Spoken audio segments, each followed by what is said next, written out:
cats, cops, and C4. And Tim, you are a hair's breadth away from committing crimes here. If the Undaunted wasn't a government in good standing among ours, there'd be issues.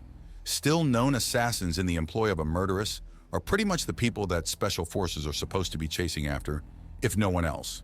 It's the disappearing citizens that's going to get people scared, Chief Bowman says as Cenk stands in front of her desk. As the Undaunted attach to the precinct, we've relocated someone with their full consent for their own protection. It's something we have to keep on the down low, especially if our current assumptions pan out. But even if they don't, it's not illegal. Odd? Certainly.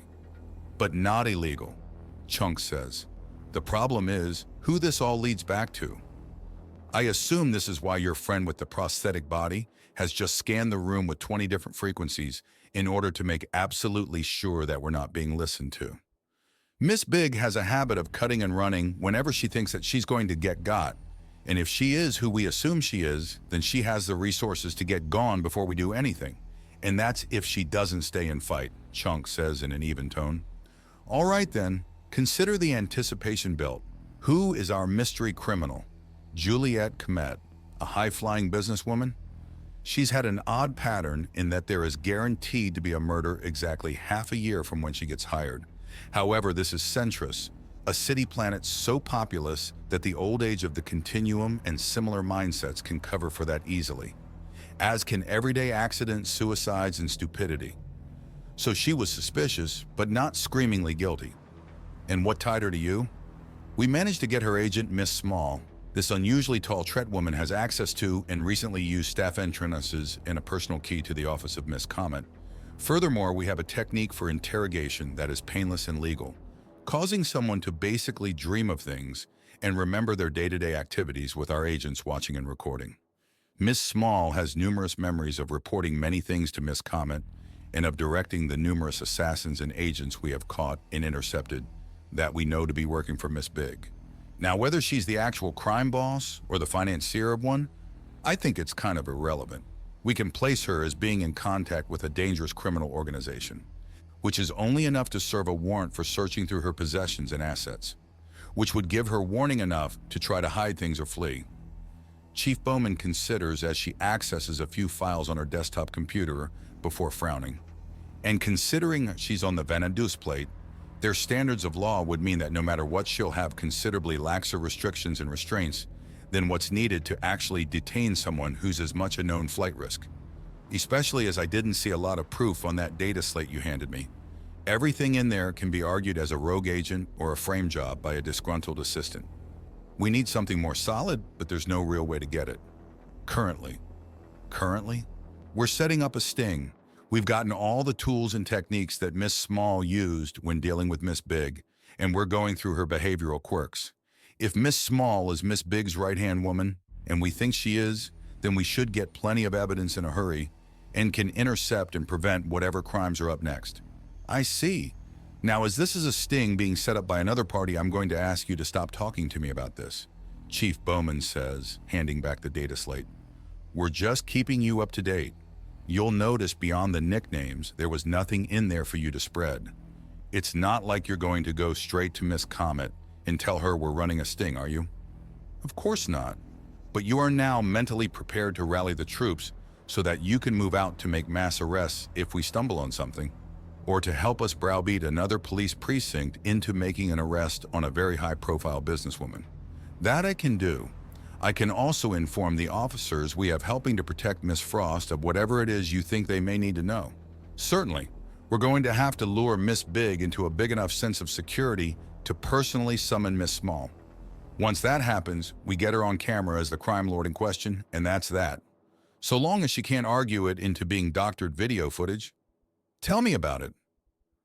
Chink grumps. The cases I read where that was successfully argued one way or another, look up Marispan versus Galatroth Spire Police. The woman was thankfully caught, but the sheer raving gall for her to have someone on the take deliberately fabricate evidence against her in order for it to be proven as a fabrication and thrown out so that it would put doubt on the actual video evidence is a level of audacity you just have to respect. I'm going to have to. That sounds like a time in court where it's more entertaining than the movies. There was talk about making a movie about it 6 or so years ago, but it got bogged down in all the little things, Chief Bowman says. I see. Now, you mentioned Miss Frost's protection. Is there anything else I should know about it? Beyond the fact you're on the next shift and the next 20 after that? She's been requesting you nonstop, Chief Bowman says with a smile. Ah, well, that's what you get for being the father figure who showed up when all was lost and kept her from the brink before defending her from the monster who brutalized her, Chief Bowman says with a very wide smile, and he gives her an unimpressed look. What? It's not my fault you went beyond and above. It's yours. You tried your best, and now she's just not satisfied with the rest. You're having way too much fun with this. Oh, please, I've been letting you off easy. If anything, I'm not having enough. Chief Bowman mocks him and he sighs. Well, ma'am, I think I've just about said all I intended to and am allowed to. Is there anything more? Plenty, but you don't have time to be teased. You're expected to see to Miss Frost's protection within the hour. Of course. Also, the test of our Watson model prosthetic bodies is a complete success. Massively reinforced, strong as an entire galleon of Canador, and with a full suite of 20 differing scanners to pick up anything and everything. What do you think? Schenk asks, pointing to the bushy-bearded robot man, who then poses like a strong man. I think that if that is going to be the main way you help with police investigations, then there will be few complaints. An extra scanner that you don't have to worry about being in the line of fire or returning too much fire is going to be a blessing. Chief Bowman says, also the big bushy mustache and almost beard are going to distract all sorts of girls. I thought it would be the broad shoulders. The man controlling the Watson robot remarks, oh, that's easily any strong enough woman, but the beard and mustache? Pretty exclusively man, Chief Bowman says before raising an eyebrow. Who's controlling that anyways? Oh, please tell me that there's a Lidris on the other side of the controls. I'm a slobe. This is an experimental control setup for my unique biology. Watson replies before clenching his metallic hands a few times with audible clangs. I gotta say, it's weird to be so solid. Even my core is generally softer than anything in your bodies. But this, it feels real. I'm not here, but I feel it anyways. The large robot hops up a bit and lands with a loud thump before grinning. Rock hard. Chief Bowman snorts in amusement and nods. I suppose I should feel complimented that unmarried men are rock hard around me. But now is not the time for that.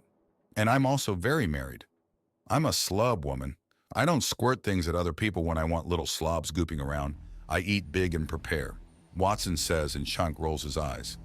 Back on topic, there's no issue with offering the help of these kinds of prosthesis using agents, provided they go through testing and you don't try to sneak in some kind of model that can shoot ships out of the sky with their palms. It's fine, Chief Bowman says.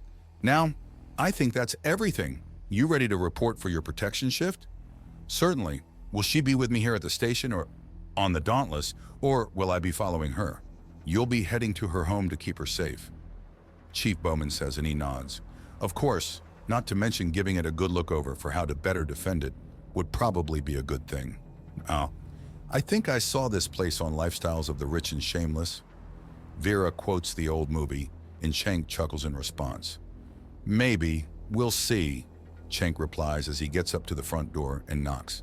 He hears it echo, and there is nothing. So he knocks again. How about the buzzer instead? Vera asks as she steps around him and presses it. Is this the police protection? Miss Duckett asks immediately.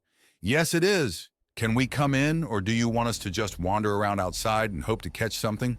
Vera asks. I'll be there momentarily, she says, and the wait is only a minute long. Sir Barnabas, Officer Score, Miss Arlitos, welcome. Please come in. Thank you.